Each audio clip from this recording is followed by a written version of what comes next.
Hi, it's Matt from Milwaukee Record. And this is Kristin from As Goes, Wisconsin. And this is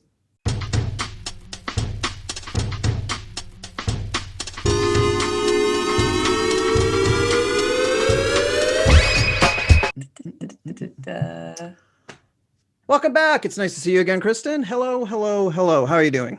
I'm good. I'm pretty good. Besides the general, just trying to keep up with Wisconsin news during COVID. Personally doing well.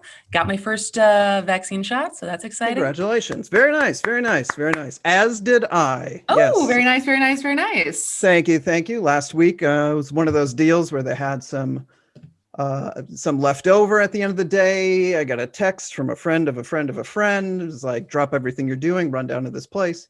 I did. I got it. It's great. So how did the whole That was shot basically process? my exact experience. It was, I got a missed call from a number I didn't know, and then a text, because I didn't answer it, and then a text that was like, hey, this is your boyfriend's friend's girlfriend, and if you want a shot, I have one for you. Because she basically had signed up her mom at like 40 different locations and got her mom a shot very quickly. So then she subsequently had like 40 locations calling her every time they had a leftover. And so, so got the Moderna shot in Franklin last week. Didn't have any side effects besides it felt like I had worked out my deltoid, just that deltoid, for about 3 hours and couldn't move it a lot. But luckily it was on my left arm, so I could still do things with my right hand. That is where you were much, much smarter than I was. I got it on my right arm, which is I'm right-handed. And, I'd heard about like, oh, your arm's going to be a little sore. It's going to be a little sore. My arm was really, really sore for days, like 3 days. I just couldn't lean on it. I couldn't sleep on it. It was more than I was expecting. It was it was, I think it was more than I was expecting as well, as far as like, I think you hit a certain age, you're like, it's uncomfortable, it's sore. Like, I've worked out before, I know what that feels like. And they're like, oh, this is different. But did you hear that you have to get it in your opposite arm the next time? You know what? I swear I asked when I was there, and she said it didn't matter, that it could go either way. That's what I had this conversation last night with someone who was convinced that the first one has to go in one arm and the second one has to go in the other arm. And I was like, this is the first time I'm hearing that. So I'm going to ask around. Same here. First time I'm hearing it. And I'm pretty sure I did ask. And she was like, doesn't matter. Whatever arm you want. Well, now you know. Next time, do it in your left arm. Now I know. And a lot of people have been telling me for the second shot to basically block off the next day. A lot of people have said they felt completely wiped out that after the second shot. So I'm actually looking forward to that. Just like taking the day off, kind of celebrating personally my own way. Yeah, I mean, the vaccinations, we're really crushing it. After a year of Wisconsin making national news for things that we were not proud of, I think we're number one as far as distribution in the country right now. So that's exciting. It's over 1 million people are fully vaccinated. I think it's over 1.7 have at least gotten their first one. Maybe that's even low at this point. And as of Monday, 16-year-olds, everyone over 16 can get it. So that's encouraging. That was the big news. Yeah. And Milwaukee here, a couple of weeks ago, they opened it up to folks in 10 vulnerable, kind of underserved area codes that they could come into a couple of high schools that were, offering it, just a walk-up service, no appointment needed. Of course, shots, as is like everywhere, free. And so Milwaukee's been doing really great with that. The Wisconsin Center, the big convention center downtown, has been cranking them out and continues to. And now, like you said, beginning next week, Monday, I believe, is that right? It's open to anyone 16 and older. And I've been hearing that. I'm kind of glad that I got my shot now, because it feels like there's going to be a real rush on the thing, and it may be hard to get an appointment. I don't know. At least that's what one of the health officials was saying in a briefing yesterday. That that's what I feel like. It seems with minimal effort for me to get mine, like kind of how yours was. It's like there's extras, whatever.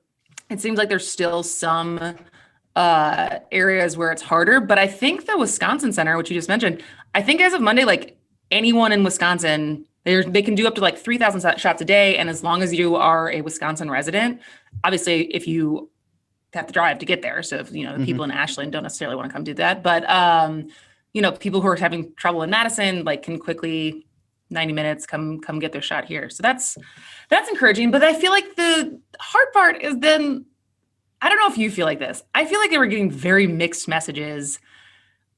Oh, yes. On where we're at. Like, it's been like getting mixed messages for about a year now. Yeah. And it's especially like in the last few weeks. Like, what do the numbers actually mean, both in the state? Like, because now it's like, oh, well, we're going back up, and it's the 7-day average is over 500 again. And like, what does that mean for hospitalizations? Because my whole thing, and this is, I'm not a naysayer. I'm not like, this whole thing's a hoax and people are over. I know that's very serious. What I think I don't understand and what the messaging hasn't been great. Like, I feel like there's always going to be COVID cases. Forevermore, there's people who are going to get COVID. Like, they still don't even know if you get the vaccination, you can still get it. But I think I always was under the impression the whole point of this is to get less people hospitalized so we don't overrun hospitals, and obviously less people dying. But like, we're still talking about cases, and I am not a public health person. I am not a contagious disease person, but it feels like I don't know what to believe. It's the one thing. I'm right there with you. I'm not a naysayer. I've been taking this very, very seriously for a year, but the one bit that I do kind of see eye to eye with other folks on is the idea of like moving the goalposts. And it seems like that has happened all the time. In the very beginning, like you said, it was, we're flattening the curve. This is all about hospitalizations. And that continued for a great while. And now I see a lot of messaging about, we have to crush this. We absolutely have to crush COVID and just end it. And I was like, is that possible? When did we start doing that? Was that the whole point? I guess. Because that's what it's getting to now. And it's, the messages have been mixed, it seems, from day one, and especially in the last few weeks as we're kind of getting near the end here. And I think everyone will agree that, it's not over. I get it. I'm 100% down with that. But even here in Milwaukee, it's been just back and forth. We've been crushing it with getting shots in arms and doing all that. And last week, I think it was March 19th, the health order in Milwaukee, the city health order, was kind of loosened up a little bit.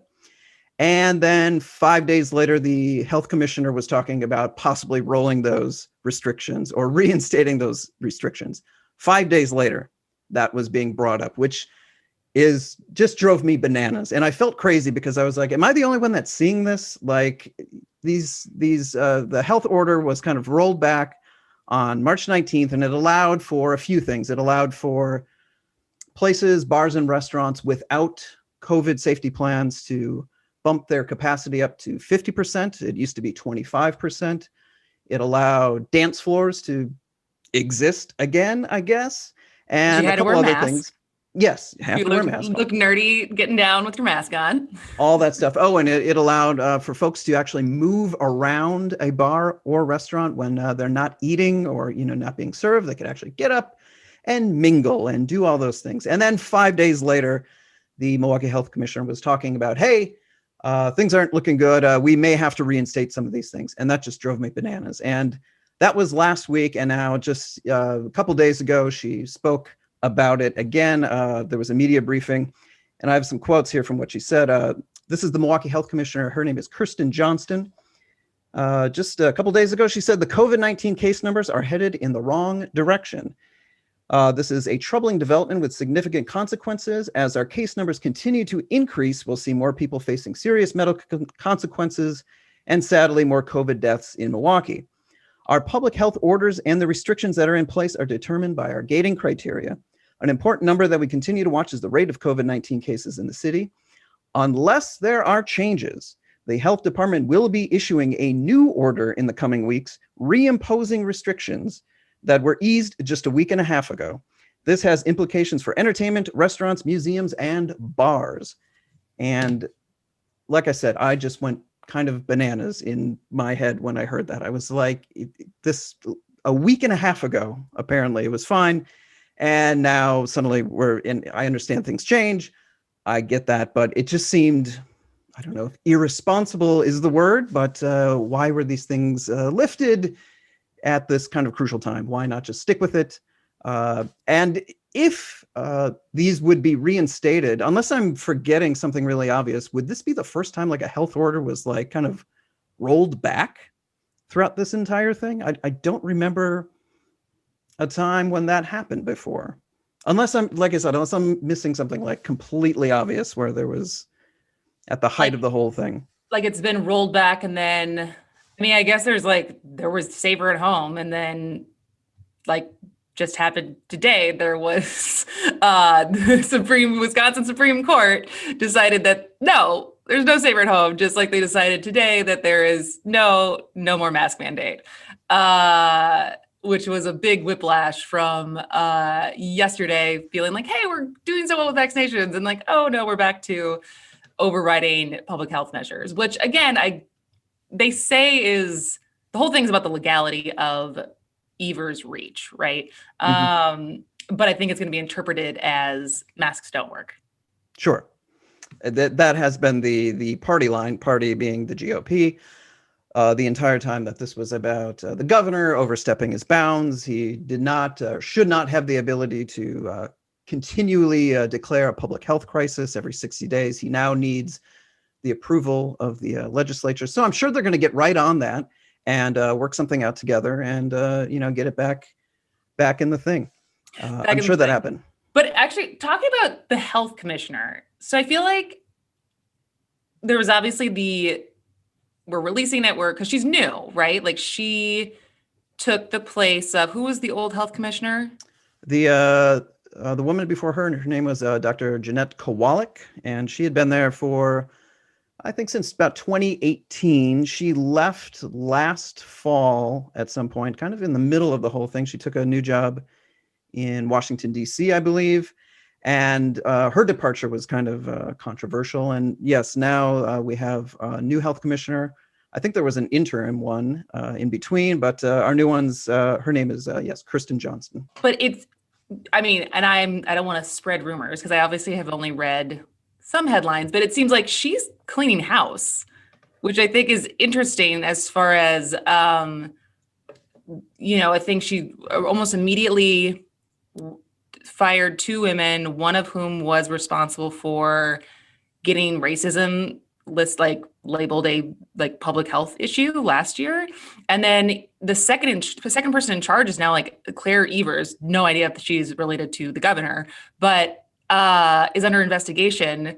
And I always read these things because I feel like the political nerd in me that now pays so close attention to local and state politics feels like there's this the drama of The Wire is happening, and I'm like, is this a good character who's coming in and cleaning house, or is this an evil character who is now coming in and firing people because they're not? It's my way or the highway.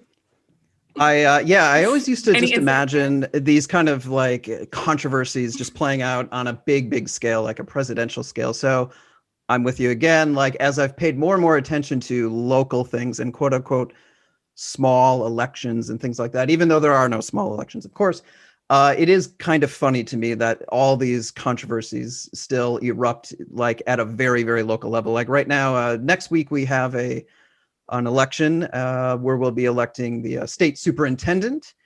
It's between Jill Underly or Deborah Kerr. And even in that race, there's been just ridiculous controversies between lawsuits. I think the GOP filed a lawsuit against Underly. I think I saw that headline or something, because as far as where she's gotten some of her fundraising from, she's also out fundraised Kerr 13-1. But I remember there was some kind of drama in their debate where it got fairly heated. But yeah, egos, I guess. You put that much work into something and it's just your career tied to your job. But yeah, there's definitely drama. It never ceases to amaze me. It reminds me of when I was at school at UWM, the student senate was just, the race for that was just every year it was just a complete shit show. It was hilarious, and apparently those people just keep running for public office as they get older, and stuff like this keeps happening. So there you go. So I guess we're running out of time, so we probably should wrap it up with our wildly popular recurring segment where we talk about whatever the hell our senior senator from Wisconsin, Ron Johnson, has been up to lately. It is a segment we like to call Mandatory Johnson. And what has Ron Johnson been up to lately?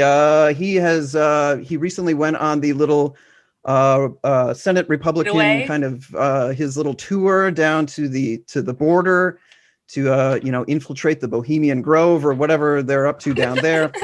No, they were checking that out because that's what they're moving on to now, apparently. So the surge at the border. Yes. So he's down there with his buddy Ted Cruz and all those guys. So that's very exciting. Beyond that, the Wisconsin NAACP released a statement a few days ago. The headline, and it's a doozy, said, Ron Johnson, Wisconsin's greatest national embarrassment since Joseph McCarthy. He represents racism, supremacy, and bigotry. Their press release concluded with, the Wisconsin NAACP believes Ron Johnson's behaviors and attitudes disqualify him to hold any public office. We do not trust him. We do not forgive. And we believe he should immediately leave office or be removed from office. If not, the Wisconsin NAACP pledges to work to prevent his reelection in 2022. So there you go. I am so curious if he's going to run again, because I feel like, I can't remember if we talked about this last time, but I just feel like that race, he's garnered so much national hatred, like for people who would otherwise not pay attention to a Senate race in Wisconsin, probably at all, next year.